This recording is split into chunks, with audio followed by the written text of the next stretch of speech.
আজ আমাদের গন্তব্য সিলেটের শ্রীমঙ্গলে। আমরা আজ রাত 10:30টার ট্রেনে উঠছি, সিলেট শ্রীমঙ্গলের উদ্দেশ্যে যাব। যদিও আমাদের টিকিট কাটা নেই, আমরা স্ট্যান্ডিং টিকিট কাটবো ট্রেনে ঢুকে। আমাদের কাঙ্ক্ষিত ট্রেন চলে এসেছে, আপনারা দেখতে পাচ্ছেন। এই ট্রেনে করেই আমরা শ্রীমঙ্গলের উদ্দেশ্যে রওনা দিব। আজ প্রচুর ভিড়, কারণ বৃহস্পতিবার। দেখুন, ট্রেনের ভিতর প্রচুর ভিড়, দাঁড়ানোর জায়গা নেই। তারপরও আমরা কষ্ট করে যাচ্ছি শ্রীমঙ্গল ঘোরার উদ্দেশ্যে। ভাইরা অনেক চিল করতেছে, অনেকেই যাচ্ছে শ্রীমঙ্গলে ঘোরার উদ্দেশ্যে। আমরা যে বগিতে উঠেছিলাম সেটা মোটামুটি বেশিরভাগই শ্রীমঙ্গলের উদ্দেশ্যে অথবা সিলেটের উদ্দেশ্যে যাচ্ছে ঘোরার জন্য। এখন সিলেটের দৃশ্যটা অনেক সুন্দর, কারণ চারিদিকে সবুজ আর সবুজ। আমরা নেমে গেছি সিলেটের শ্রীমঙ্গলে। আমাদের ট্রেন চলে যাচ্ছে, আপনারা দেখতে পাচ্ছেন। এই সিলেটের ট্রেনে করেই আমরা শ্রীমঙ্গলে এসেছি। এখন রাত 3:30। এই 3:30 থেকে আমরা সকালে ঘোরা শুরু করব। এই 3:30 থেকে ভোর হতে হতে হয়তো বা 5:30, 6টা বাজবে। ততক্ষণ আমরা রেল লাইনের আশেপাশে ঘুরবো, খাবো। আমরা যেহেতু ডে ট্যুর দিচ্ছি, আমাদের কোনো হোটেল নেওয়া হয়নি। আমরা সারাদিন ঘুরে আবার রাতে ব্যাক করব। আমাদের ট্রেনটা চলে যাচ্ছে। প্রথমবারের মতো আমি সিলেটে এসেছি, জানি না কেমন লাগবে, দেখা যাক কেমন হয় আমাদের সিলেট ট্যুর। ফজরের নামাজ পড়ে নিলাম এই মসজিদে, সিলেট রেল স্টেশনের পাশেই মসজিদটি। এটা সিলেট স্টেশন রোড। আমরা সেখান থেকে সিএনজি নিয়ে সিলেটের চা বাগানের উদ্দেশ্যে রওনা দিলাম। বিভিন্ন ডে ট্যুর স্পটে আমরা যাব, একদিনে যতটুকু ঘোরা যায়। আমরা চা বাগানের ভিতর ঢুকে গিয়েছি।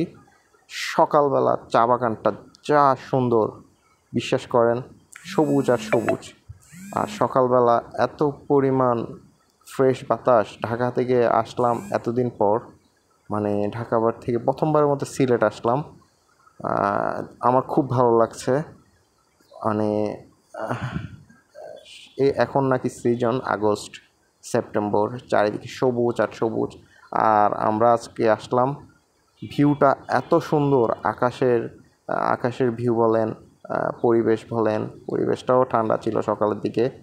ফজর নামাজ পড়েই তো আমরা ঘুরতে বের হয়ে গেছি। আমরা প্রথম যে স্পটটি যাচ্ছি সেটা হচ্ছে নূরজাহান টি এস্টেট।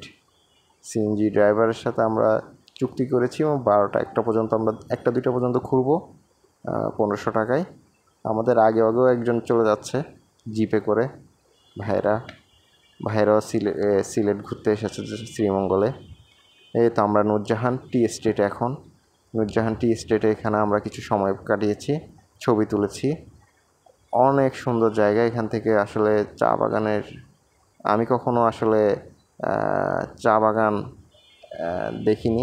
যেহেতু সিলেটে আসা হয়নি, চা বাগান কী দেখবো। অনেক ট্যুরিস্ট অলরেডি সকালই চলে এসেছে, আপনারা দেখতে পাচ্ছেন।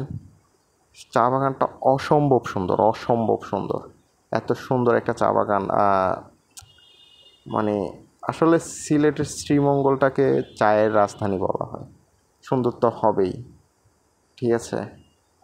আপনারা দেখতে পাচ্ছেন নূরজাহান টি এস্টেট। সকালবেলার সবুজে ভরপুর এমন সুন্দর দৃশ্য আসলেই মাইন্ডটা ফ্রেশ করে দিচ্ছে। আমরা এগিয়ে যাচ্ছি, আমরা আরেকটা স্পটে যাচ্ছি। আমরা চা বাগানের দুই পাশে চা বাগান, এর ভিতর দিয়ে আমরা চলে যাচ্ছি আমাদের পরবর্তী ট্যুরিস্ট স্পটে।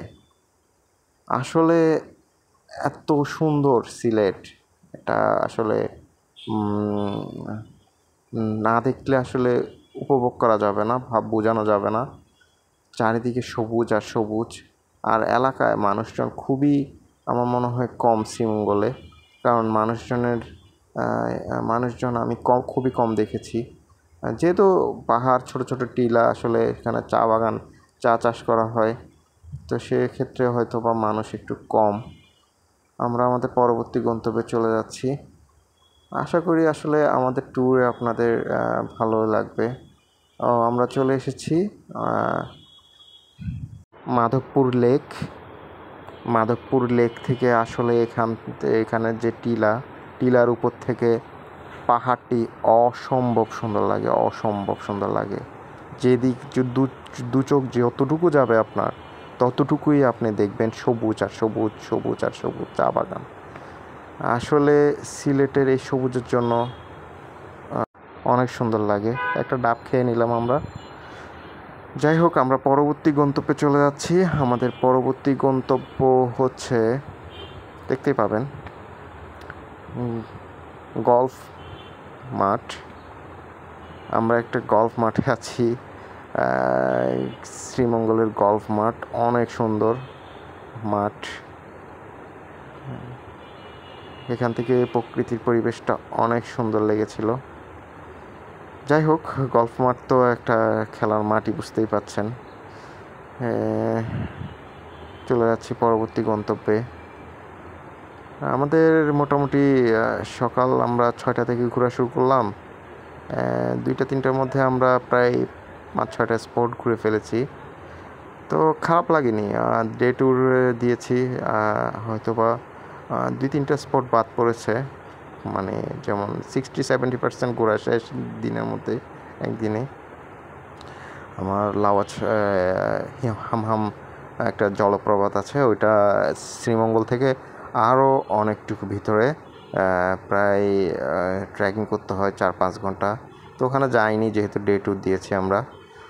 যাই হোক, আমরা যাচ্ছি আরেকটি স্পটে।